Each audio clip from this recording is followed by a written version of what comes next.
Hello everyone, welcome to study wing point. তো আশা করছি তোমরা সকলে ভালো আছো এবং সুস্থ আছো। তো এই ক্লাসে তোমাদের সাথে আলোচনা করব আরআরবি এনটিপিসির 2021-এর 9 জানুয়ারি সেকেন্ড শিফটে আসা সমস্ত জিকে এবং জিএসের প্রশ্নপত্র নিয়ে।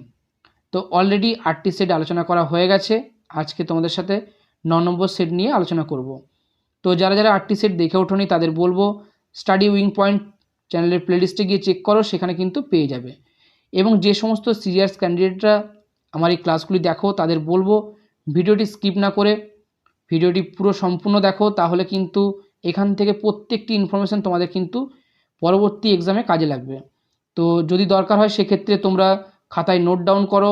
এবার অনেকেই তোমরা বলছো যে পিডিএফ দরকার, তো আমি তোমাদের ভালোর জন্যই কিন্তু পিডিএফ দিচ্ছি না, যাতে তোমাদের উপকার হয়। তোমরা পিডিএফ নিলে কিন্তু অনেকেই পিডিএফ স্টোর করে রেখে দেবে, পিডিএফ তোমরা কিন্তু পড়বে না, ঠিক আছে? তো এখানে তোমাদের আমি একটাই রিকোয়েস্ট করব, তোমরা ভিডিওটা দেখো, ভিডিওর সাথে সাথে তোমরা খাতায় নোট ডাউন করো, ঠিক আছে? এবং অনেকের কাছেই ভিডিওর নোটিফিকেশান পৌঁছাচ্ছে না, আমি বলবো ডেসক্রিপশান বক্সে টেলিগ্রামের লিঙ্ক দেওয়া থাকবে, সেখানে জয়েন হয়ে যাও। সেখানে প্রতিনিয়ত কিন্তু প্রত্যেকটা আপডেট দেওয়া হয়, ঠিক আছে? এবং এই রকম নিত্য নতুন আপডেট পাওয়ার জন্য আমাদের চ্যানেলটি সাবস্ক্রাইব করে পাশে থাকা বেল আইকনটি ক্লিক করে রাখো, যাতে যে কোনো আপডেট খুব সহজেই তোমাদের কাছে পৌঁছে যায়। তো চলো বেশি দেরি না করে শুরু করা যাক। তো শুরু করার আগে তোমাদের একটা কথা বলে রাখি, আমি যখন তোমাদের প্রশ্ন উত্তর করাবো সেই সময় তোমাদের প্যাটার্নটা বুঝতে হবে। তোমরা কিন্তু একটু অবজার্ভ করবে যে কী প্যাটার্নে তোমাদের প্রশ্ন আসছে। তো বিগত বছরের প্যাটার্ন যদি তোমরা ধরতে পারো তাহলে তোমাদের আপকামিং এক্সামের ক্ষেত্রে কিন্তু উপকার হবে, ঠিক আছে? তো প্রথম প্রশ্ন বলেছে ভদ্রা বন্যপ্রাণী অভয়ারণ্য কোন রাজ্যে অবস্থিত? তো সেক্ষেত্রে 4টি অপশনের মধ্যে সঠিক অ্যান্সার কী হবে?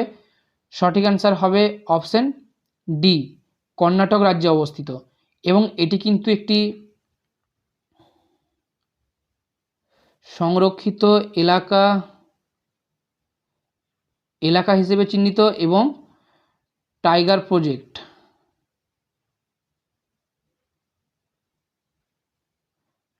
প্রজেক্ট হিসেবেও চিহ্নিত, ঠিক আছে? পরবর্তী প্রশ্ন বলেছে 1973 সাল থেকে ভারতে বাঘের একটি কার্যকর জনসংখ্যা বজায় রাখার জন্য ভারত সরকারের পরিকল্পনা কোনটি? তো সেক্ষেত্রে 4টি অপশনের মধ্যে সঠিক অ্যান্সার কী হবে? আশা করছি এর অ্যান্সার তোমরা সবাই জানো। তো সেক্ষেত্রে সঠিক অ্যান্সার হবে অপশান সি, প্রজেক্ট টাইগার। এটি কবে চালু করা হয়েছিল? না 1973 সালে। এবং কিছু কিছু তোমাদের টাইগার রিজার্ভের নাম কিন্তু মনে রাখতে হবে। যেমন তোমাদের আমি বলে রাখি, অন্ধ্রপ্রদেশে নামদাফা, অন্ধ্রপ্রদেশেই আছে তোমাদের কমলাং টাইগার রিজার্ভ, এবং অন্ধ্রপ্রদেশেই তোমাদের আছে পাক্কে।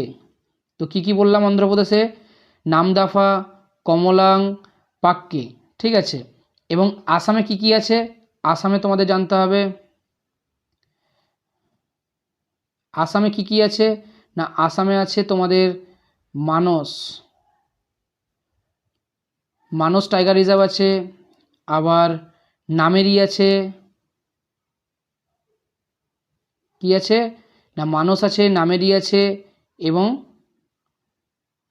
ওরাং, এটি কিন্তু আসামে, ঠিক আছে? বিহারে কি আছে? বিহারে আছে বাল্মীকি, কি আছে? বাল্মীকি, বিহারে বাল্মীকি, ঠিক আছে? এগুলি কিন্তু তোমাদের মনে রাখতে হবে। তো আসামে কি বললাম? আসামে আছে মানস, নামেরি, ওরাং, বিহারে বাল্মীকি, এবং অন্ধ্রপ্রদেশে কি আছে? নামদাফা, কমলাং, তারপরে কি বললাম? পাক্কে, ঠিক আছে? এগুলো তোমাদের মনে রাখতে হবে। পরবর্তী প্রশ্ন বলেছি নিম্নলিখিতদের মধ্যে কে স্বদেশী আন্দোলনের মাধ্যমে ঔপনিবেশিক শাসনের জন্য একটি নরমপন্থী ধীরে ধীরে এবং পরিচিত পদ্ধতির পক্ষে ছিলেন? তো সেক্ষেত্রে সঠিক অ্যান্সার কী হবে? সঠিক অ্যান্সার হবে অপশন ডি, গোপালকৃষ্ণ গোখলে। তো তোমাদের বলে রাখি গোপালকৃষ্ণ গোখলে একজন সমাজ সংস্কারক ছিলেন, যিনি 1905 সালে বেনারস অধিবেশনে কংগ্রেসের সভাপতি হন, এবং তিনি 1905 সালে সার্ভেন্ট অফ ইন্ডিয়ান সোসাইটি প্রতিষ্ঠার মাধ্যমে শিক্ষার প্রসার ঘটান। সার্ভেন্ট অফ ইন্ডিয়া সোসাইটির মাধ্যমে শিক্ষার প্রসার ঘটান। ঠিক আছে। এবং বালগঙ্গাধর তিলক কে ছিলেন? না একজন জাতীয়তাবাদী ছিলেন বালগঙ্গাধর তিলক। মহাত্মা গান্ধী তাকে আধুনিক ভারতের নির্মাতা বলে অভিহিত করেছিলেন। কি বলেছিলেন? না আধুনিক ভারতের নির্মাতা। এবং ব্রিটিশরা তাকে ভারতীয় অশান্তির জনক বলে অভিহিত করেছিলেন। তো কি বললাম? মহাত্মা গান্ধী বলেছিলেন ভারতীয় আধুনিক ভারতের নির্মাতা এবং ব্রিটিশরা বলেছিলেন ভারতীয় অশান্তির জনক। এটা তোমাদের বিভিন্ন পরীক্ষায় আসে, মনে রাখতে হবে। এবং তোমাদের আরেকটা কথা বলে রাখি, লালা লাজপত রায়ের ক্ষেত্রে লালা লাজপত রায়কে কিন্তু পাঞ্জাব কেশরী নামেও পরিচিত। লালা লাজপত রায় পাঞ্জাব কেশরী নামেও পরিচিত। এবং 1894 সালে যখন পাঞ্জাব ন্যাশনাল ব্যাংক প্রতিষ্ঠা হয় তার সাথে কিন্তু লালা লাজপত রায় যুক্ত ছিলেন। ঠিক আছে, এগুলো কিন্তু মনে রাখবে। পরবর্তী প্রশ্ন বলেছে, এই মহাবিশ্বের নিম্নলিখিত উপাদান দিয়ে তৈরি, বিজ্ঞানীরা এর কি নাম দিয়েছেন? তো সেক্ষেত্রে 4টি অপশানের মধ্যে সঠিক অ্যান্সার হবে অপশান সি, পদার্থ। তো তোমাদের বলে রাখি, এই মহাবিশ্বের সব কিছুই যে উপাদান দিয়ে তৈরি তাকে কিন্তু পদার্থ বলে। সব কিছুই যে উপাদান দিয়ে তৈরি তাকে পদার্থ বলে। যেমন মানুষ কিন্তু একটি বস্তু, এবং যদি তোমরা বলো পেন্সিল, রাবার সবই একটি বস্তু। তো সেক্ষেত্রে পদার্থ জীবিত অথবা নির্জীব উভয় হতে পারে। ঠিক আছে। পরবর্তী প্রশ্ন বলেছে, মার্কিন যুক্তরাষ্ট্রের কোন রাজ্য একসময় রাশিয়ার ভূমি ছিল? তো 4টি অপশানের মধ্যে সেক্ষেত্রে সঠিক অ্যান্সার কী হবে? তো সঠিক অ্যান্সার হয়ে যাবে অপশান বি, আলাস্কা। তো এক্ষেত্রে তোমাদের একটা কথা বলবো, তোমাদের কিন্তু ওয়ার্ল্ডের ম্যাপ জেনে রাখতে হবে। যদি ওয়ার্ল্ডের ম্যাপ তোমাদের ঠোঁটস্থ থাকে সেক্ষেত্রে তোমরা এইসব প্রশ্ন সহজেই করতে পারবে। পরবর্তী প্রশ্ন বলেছে, কোন শিখ গুরুর আমন্ত্রণে সুফি সাধক হজরত মিয়া অমৃতসরের স্বর্ণ মন্দিরের ভিত্তি স্থাপন করেছিলেন? তো 4টি অপশানের মধ্যে সঠিক অ্যান্সার কী হবে তোমরা চেষ্টা করো। সঠিক অ্যান্সার হবে অপশান এ, শ্রী গুরু অর্জুন দেব, অথবা অনেকেই অর্জান দেব বলেন, অর্জান দেব বলেন। ঠিক আছে। তো অর্জুন দেব কিন্তু আদিগ্রন্থ নামক একটি ধর্মগ্রন্থ সংস্কার করেছিলেন সেই সময়, যা পরবর্তী ক্ষেত্রে গ্রন্থ সাহেব নাম নিয়েছিল। ঠিক আছে। এবং তারপরে গুরু তেগ বাহাদুরের ক্ষেত্রে বলে রাখি, গুরু তেগ বাহাদুর কিন্তু নবম শিখ গুরু ছিলেন এবং অরঙ্গজেব নির্দেশ দিয়েছিলেন তার মৃত্যুদণ্ড। তো সেক্ষেত্রে যদি প্রশ্ন আসে তোমরা সহজেই করতে পারবে। এই প্রশ্নটা কিন্তু আগের বিভিন্ন পরীক্ষায় কিন্তু এসেছে যে অরঙ্গজেব কাকে মৃত্যুদণ্ডের নির্দেশ দিয়েছেন। তো সেক্ষেত্রে অ্যান্সার হবে গুরু তেগ বাহাদুর। এটা কিন্তু তোমাদের মনে রাখতে হবে। ঠিক আছে। এবং তারপরে গুরু হররায়জি, ইনি কিন্তু সপ্তম শিখ গুরু। ঠিক আছে। এবং যদি প্রশ্ন আসে গুরু হরগোবিন্দজি, ইনি ষষ্ঠ শিখ গুরু। ঠিক আছে, তোমাদের মনে রাখতে হবে। নেক্সট প্রশ্ন বলেছে, ভারতের শ্বেত বিপ্লবের উৎপত্তি কোন রাজ্যে হয়েছিল? তো 4টি অপশানের মধ্যে সঠিক অ্যান্সার কী হবে? সঠিক অ্যান্সার হবে অপশান এ, গুজরাট রাজ্যে হয়েছিল 1970 সালে। 1970 সালে গুজরাট রাজ্যে ন্যাশনাল ডেয়ারি ডেভেলপমেন্ট বোর্ডের সহায়তায়। তো কি বললাম না, ন্যাশনাল ডেয়ারি ডেভেলপমেন্ট বোর্ডের সহায়তায় 1970 সালে গুজরাট রাজ্যে শ্বেত বিপ্লব কিন্তু উৎপত্তি হয়েছিল। মনে থাকবে। নেক্সট প্রশ্ন বলেছে, কোন ধরনের কয়লায় কার্বনের পরিমাণ সবচেয়ে বেশি? তো 4টি অপশানের মধ্যে সঠিক অ্যান্সার কী হবে তোমরা চেষ্টা করো। সঠিক অ্যান্সার হয়ে যাবে অপশান ডি, অ্যান্থ্রাসাইট কিন্তু সঠিক অ্যান্সার। তো কার্বনের র্যাঙ্ক অনুযায়ী কয়লাকে 4টি ভাগে ভাগ করা যায়। সেক্ষেত্রে অ্যান্থ্রাসাইট, তারপরে আছে বিটুমিনাস,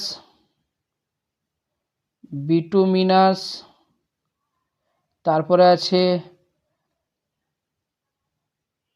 লিগনাইট, তারপরে আছে পিট। তাহলে প্রথমে কি বললাম? অ্যান্থ্রাসাইট, তারপরে বিটুমিনাস, তারপরে লিগনাইট এবং তারপরে পিট। তো সেক্ষেত্রে পরিমাণটা আমরা দেখে নিই। অ্যান্থ্রাসাইটে কার্বনের পরিমাণ আছে 80 থেকে 95%। কত? 80 থেকে 95%, এবং বিটুমিনার্সে কার্বনের পরিমাণ রয়েছে 40 থেকে 80%, এবং লিগনাইটে কার্বনের পরিমাণ রয়েছে 40 থেকে 55%, এবং পিটের মধ্যে কার্বনের পরিমাণ রয়েছে 40 থেকে 50%। ঠিক আছে, এটি কিন্তু মনে রাখতে হবে তোমাদেরকে। পরবর্তী প্রশ্ন বলেছে the god of small things উপন্যাসটি কে লিখেছেন। তো সেক্ষেত্রে তোমাদের প্রায় কিছু কিছু উপন্যাস যেগুলো খুব ইম্পর্টেন্ট সেগুলো কিন্তু তোমাদের পড়ে রাখতে হবে, না হলে কিন্তু তোমরা প্রশ্নের উত্তর করতে পারবে না। তো সেক্ষেত্রে 4টি অপশানের মধ্যে সঠিক অ্যান্সার কী হবে? Option A, Arundhati Roy. তো অরুন্ধতী রায়ের কিন্তু কিছু ফেমাস উপন্যাস আছে, তার মধ্যে the god of small things এটি কিন্তু একটি, এবং আরেকটি আছে Kashmir the case of freedom, এবং আরেকটি আছে দ্য মিনিস্ট্রি অফ আনমোস্ট হ্যাপিনেস। ঠিক আছে, তো এগুলি কিন্তু তোমাদের পড়ে রাখতে হবে। ঠিক আছে, পরবর্তী প্রশ্ন বলেছে নিচের কোনটি তামিলনাড়ুর কোনো স্মৃতিস্তম্ভ নয়। তো সেক্ষেত্রে 4টি অপশানের মধ্যে সঠিক অ্যান্সার কী হবে? অপশান এ, বেকাল দুর্গ। বেকাল দুর্গ কিন্তু তামিলনাড়ুর কোনো স্মৃতিস্তম্ভ নয়, এবং মীনাক্ষী মন্দির, ভাল্লুভার কোট্টাম, পদ্মনাভপুর প্রসাদ এগুলো কিন্তু তামিলনাড়ুতেই অবস্থিত। ঠিক আছে, এবং বেকাল দুর্গটা কিন্তু 1650 সালে নির্মাণ করা হয়েছিল। কবে না 1650 সালে, এবং 40 একর জায়গা জুড়ে কিন্তু অবস্থিত, 40 একর। ঠিক আছে, এবং মীনাক্ষী মন্দির কিন্তু তামিলনাড়ুর ভাইগাই নদীর তীরে অবস্থিত মীনাক্ষী মন্দিরটি। ঠিক আছে, এটা তোমাদের মনে রাখতে হবে। এবং ভাল্লুভার কোট্টাম এটি চেন্নাইয়ের একটি স্মৃতিস্তম্ভ। ঠিক আছে, এবং পদ্মনাভপুরম প্রাসাদ এটিও তামিলনাড়ু রাজ্যের একটি প্রাসাদ। ঠিক আছে, পরবর্তী প্রশ্ন বলেছে নিম্নলিখিত কোন রাজ্যের রাষ্ট্রীয় প্রাণী হলো দৈত্য কাঠবিড়ালি। তো সেক্ষেত্রে 4টি অপশানের মধ্যে সঠিক অ্যান্সার কী হবে তোমরা চেষ্টা করো। সঠিক অ্যান্সার হবে অপশান সি, মহারাষ্ট্র রাজ্যের রাষ্ট্রীয় প্রাণী হলো দৈত্য কাঠবিড়ালি। এবং গোয়ার রাষ্ট্রীয় প্রাণী কি না গৌড়। গৌড়। হিমাচল প্রদেশের রাষ্ট্রীয় প্রাণী কি? তুষার চিতা। হরিয়ানার রাষ্ট্রীয় প্রাণী কি? কৃষ্ণ ষাঁড়। ঠিক আছে, তো কি বললাম, গোয়ার রাষ্ট্রীয় প্রাণী হলো গৌড়, হিমাচল প্রদেশের রাষ্ট্রীয় প্রাণী হলো তুষার চিতা, মহারাষ্ট্রের রাষ্ট্রীয় প্রাণী হলো দৈত্য কাঠবিড়ালি, এবং হরিয়ানার হলো কৃষ্ণ ষাঁড়। এগুলো কিন্তু গল্পের আকারে মনে রাখবে, দেখবে মনে থেকে যাবে, কেননা এরকম ধরনের প্রশ্ন বিগত বছরে এসেছিল, তো আপকামিং এক্সামেও আসতে পারে। নেক্সট প্রশ্ন বলেছে কোন অহিংস কর্মকাণ্ডের পর গান্ধীজি অসহযোগ আন্দোলন প্রত্যাহার করেছিলেন। তো সেক্ষেত্রে 4টি অপশানের মধ্যে সঠিক অ্যান্সার কী হবে চেষ্টা করো। তো প্রত্যেকটি অপশান এখানে যেগুলো দেওয়া আছে প্রত্যেকটি কিন্তু আগের সেটে ভালোভাবে আলোচনা করা আছে। ঠিক আছে, ডিটেলসে।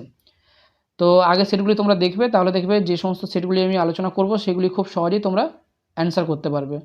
তো এখানে সঠিক অ্যান্সার হয়ে যাবে অপশান এ, চৌরি চৌরা ঘটনার পর গান্ধীজি কিন্তু অসহযোগ আন্দোলন প্রত্যাহার করে নিয়েছিলেন। কোন সময় না 1922 সালে। 1922 সালে চৌরি চৌরা ঘটনার পর অসহযোগ আন্দোলন প্রত্যাহার করে নিয়েছিলেন গান্ধীজি। এবং যদি তোমাদের প্রশ্ন আসে রাওলাট আইন কবে প্রবর্তিত হয়েছিল? 1919 সালে। ভারত ছাড়ো আন্দোলন কবে হয়েছিল?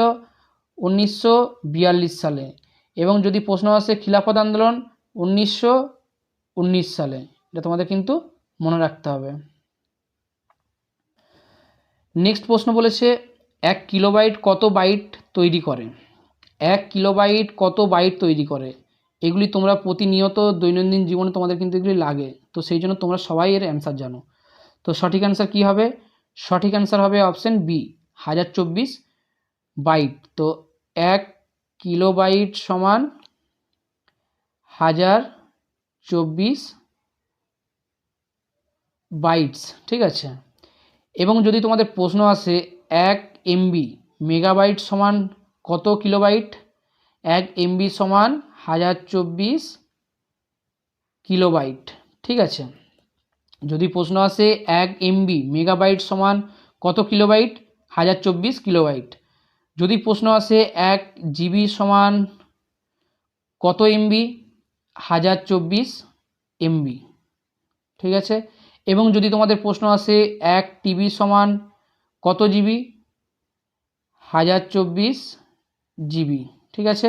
তো কি বললাম, 1 KB সমান 1024 বাইট, 1 MB সমান 1024 কিলোবাইট কেবি, 1 GB সমান 1024 মেগাবাইট, 1 TB সমান 1024 গিগাবাইট, ঠিক আছে। এটা তোমাদের মনে রাখতে হবে। পরবর্তী প্রশ্ন বলেছে ভারতের একটি রাজ্যের মুখ্যমন্ত্রী এবং একটি বিশিষ্ট কমিশনের চেয়ারপারসন কে ছিলেন। তো সেক্ষেত্রে 4টি অপশনের মধ্যে সঠিক অ্যান্সার কী হবে, অপশন এ বিদ্যেশ্বর প্রসাদ মণ্ডল। ইনি কিন্তু 1968 সালে বিহারের সপ্তমতম কিন্তু মুখ্যমন্ত্রীর দায়িত্ব পালন করেন এবং 30 দিন পরে তিনি কিন্তু পদত্যাগ করেন। এটি তোমাদের মনে রাখতে হবে, 30 দিন পরে তিনি পদত্যাগ করেছিলেন, ঠিক আছে। ইনি কিন্তু দ্বিতীয় অনগ্রসর শ্রেণীর কমিশনের চেয়ারম্যান হিসেবে দায়িত্ব পালন করেছিলেন, ঠিক আছে। এটা তোমাদের মনে রাখতে হবে। পরবর্তী প্রশ্ন বলেছে নিম্নলিখিত ব্যক্তিদের মধ্যে কে মহাকাশে যাওয়া ভারতীয় বংশোদ্ভূত প্রথম মহিলা। তো 4টি অপশনের মধ্যে সঠিক অ্যান্সার কী হবে, সঠিক অ্যান্সার হবে অপশন এ কল্পনা চাওলা, ঠিক আছে। তো কল্পনা চাওলা 1997 সালে কিন্তু মহাকাশে পাড়ি দিয়েছিলেন এবং কলম্বিয়া মহাকাশযানে তিনি একজন মিশন বিশেষজ্ঞ এবং প্রাথমিক রোবোটিক আর্ম অপারেটর হিসেবে যাত্রা করেছিলেন। কি হিসাবে, একজন মিশন বিশেষজ্ঞ এবং প্রাথমিক রোবোটিক আর্ম অপারেটর হিসেবে তিনি যাত্রা করেছিলেন। এবং সেই সময় কলম্বিয়া মহাকাশযানের যে দুর্যোগ হয়েছিল সেই সময় 7 জন যে মারা গেছিল, 7 জনের মধ্যে একজন হলো কল্পনা চাওলা। 7 জন যে মারা গেছিল 7 জনের মধ্যে একজন ছিলেন কিন্তু কল্পনা চাওলা, ঠিক আছে। পরবর্তী প্রশ্ন বলেছে 1857 সালে মুঘল রাজবংশের শেষ শাসক ড্যাশকে ব্রিটিশরা উৎখাত করেছিলেন। তো কাকে ব্রিটিশরা উৎখাত করেছিলেন, তো সেক্ষেত্রে শেষ শাসক কে ছিলেন না 1857 সালের শেষ শাসক ছিলেন অপশন এ বাহাদুর শাহ জাফর। সঠিক অ্যান্সার কি, অপশন এ বাহাদুর শাহ জাফর। এবং তোমাদের এক্সট্রা ইনফরমেশান আমি বলে রাখি, বাবরের ক্ষেত্রে বাবর কিন্তু 1526 সালে পানিপথের প্রথম যুদ্ধ বাবরের সাথে ইব্রাহিম লোদির সংগঠিত হয়েছিল এবং বাবর জয়ী লাভ করেছিলেন, ঠিক আছে। এবং পরবর্তীতে 1527 কী হয়েছিল না খানুয়ার যুদ্ধ হয়েছিল। 1527 কী হয়েছিল, খানুয়ার যুদ্ধ হয়েছিল, রানা সঙ্গকে কিন্তু পরাজিত করেছিলেন। তারপরে 1528 কী হয়েছিল না চাঁদেরির যুদ্ধ হয়েছিল, যেখানে মেদিনী রায় কিন্তু পরাজিত হয়েছিলেন। এবং 1529 সালে কী হয়েছিল না মোহাম্মদ লোদি কিন্তু পরাজিত হয়েছিলেন কোন যুদ্ধে না ঘরঘরার যুদ্ধে, ঠিক আছে। এটা তোমাদের মনে রাখতে হবে। এবং হুমায়ুন ছিলেন কিন্তু বাবরের পুত্র, ঠিক আছে। এবং আকবরের সম্পর্কে তোমরা আশা করি জানো, 1556 সালে পানিপথের দ্বিতীয় যুদ্ধ হয়, যেখানে হিমু হেরে গিয়েছিল, ঠিক আছে। এটা তোমাদের মনে রাখতে হবে। এবং আকবর কিন্তু জিজিয়া কর,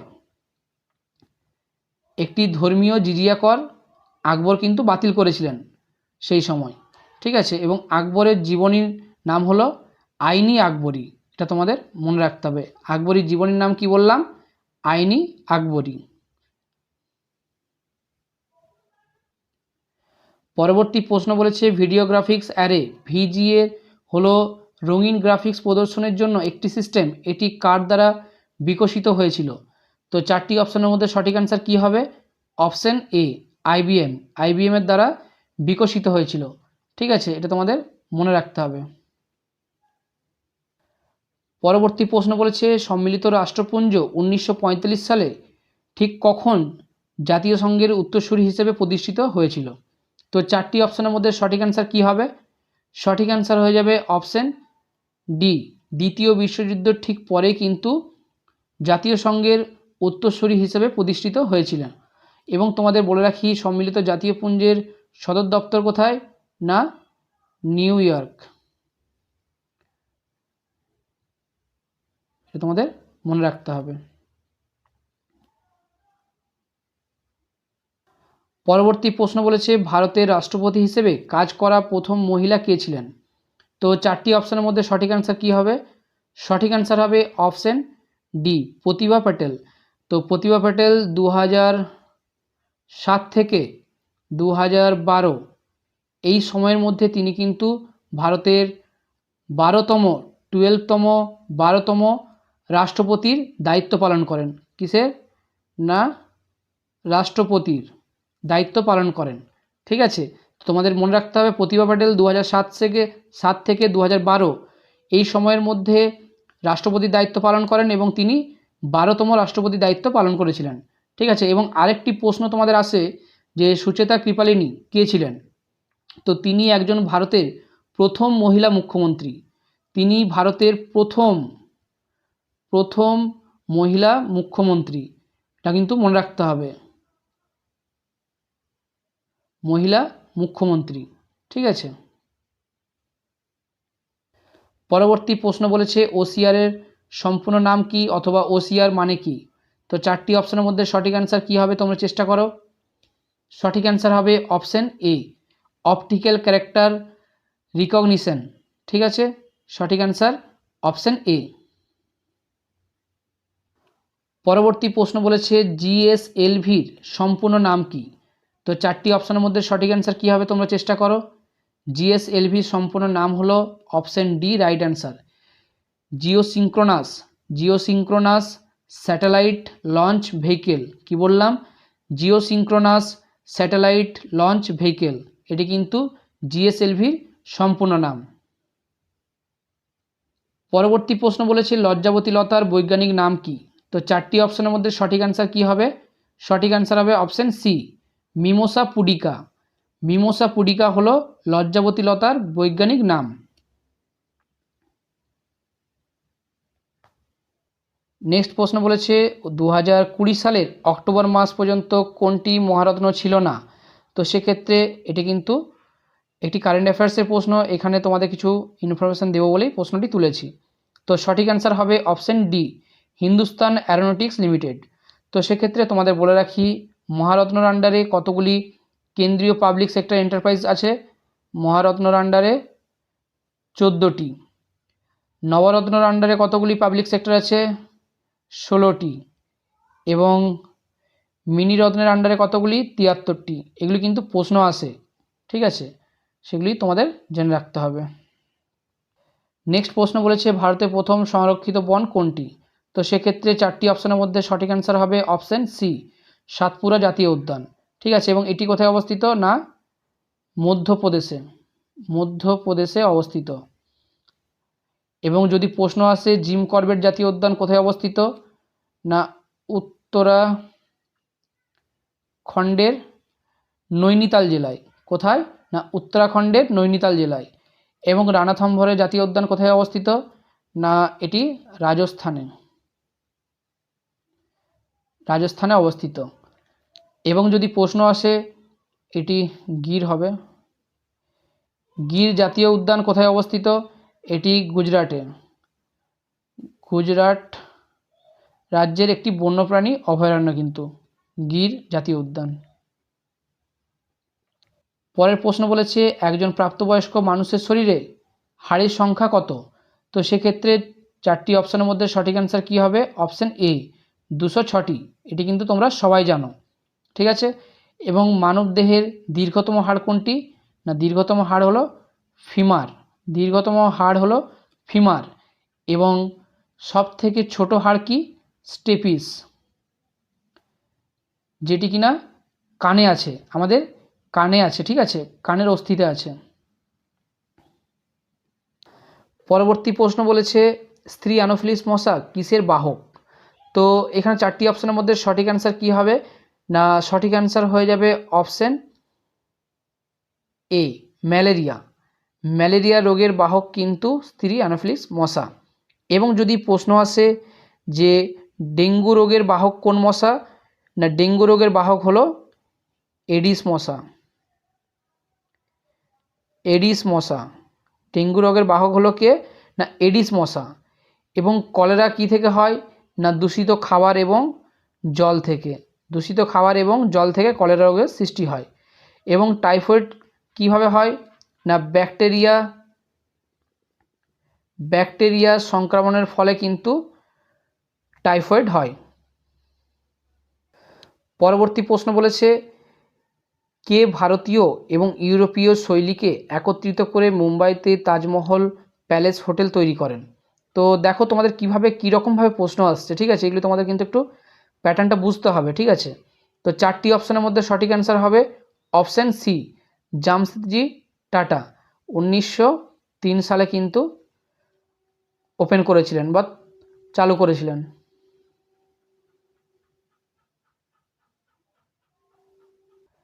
পরবর্তী প্রশ্ন বলেছে দাদরা ও নগর হাভেলি কেন্দ্রীয় শাসিত অঞ্চলের মধ্যে দিয়ে প্রবাহিত প্রধান নদী কোনটি। তো 4টি অপশানের মধ্যে সঠিক অ্যান্সার হবে অপশান সি, দমনগঙ্গা। দমনগঙ্গা কিন্তু সঠিক অ্যান্সার। পরবর্তী প্রশ্ন বলেছে নিচের কোনটি স্বাধীনতার পরে দেশে একটি পরিকল্পিত অর্থনীতি প্রতিষ্ঠার জন্য বড় শিল্পপতিদের মধ্যে একটি যৌথ উদ্যোগ। তো 4টি অপশানের মধ্যে সঠিক অ্যান্সার কী হবে, তো সঠিক অ্যান্সার হয়ে যাবে অপশান ডি, বোম্বে পরিকল্পনা, যেটি কিনা 1944 সালে গ্রহণ করা হয়।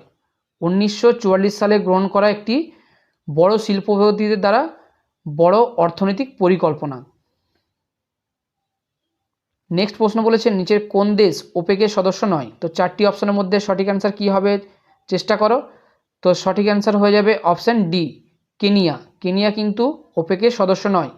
এবং ওপেকের ফুল ফর্ম কি, না organisation of petroleum exporting countries. কি বললাম, না organisation of petroleum exporting country, ঠিক আছে। এবং এর সদর দপ্তর কোথায়, না ভিয়েনা।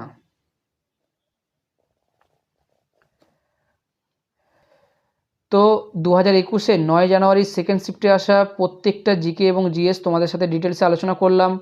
কোথাও বুঝতে না পারলে কমেন্ট সেকশনে কমেন্ট করে জিজ্ঞাসা করতে পারো। এবং তোমাদের রিভিউ কিন্তু একান্তই কাম্য, কেননা ক্লাসটি কেমন লাগছে আমার জানা খুব দরকার, ঠিক আছে। এবং ভিডিওটি যদি ভালো লেগে থাকে বন্ধুদের সাথে অথবা প্রিয়জনদের সাথে শেয়ার করে চ্যানেলটি সাবস্ক্রাইব করে রাখতে পারো।